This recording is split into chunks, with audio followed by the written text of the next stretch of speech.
হঠাৎ করে একটা প্ল্যান, আর সেই প্ল্যান থেকে শুরু হয়ে গেল আমাদের শনিবারের বিকেলের ছোট্ট অ্যাডভেঞ্চারটা।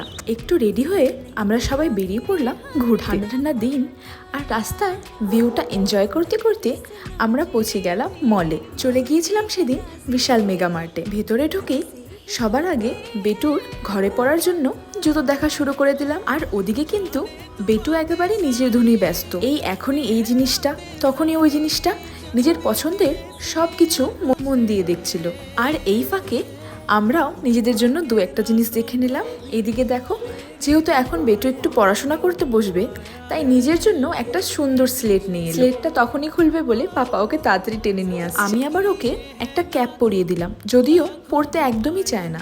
এবার আমাদের শপিং ডান। সব শপিং শেষ করে এবার রওনা দিলাম বাড়ির পথের দিকে। বাড়ি এসে আরেকজনকে দেখো পুরো ব্যস্ত কিন্তু সেই স্লেটটা নিয়ে।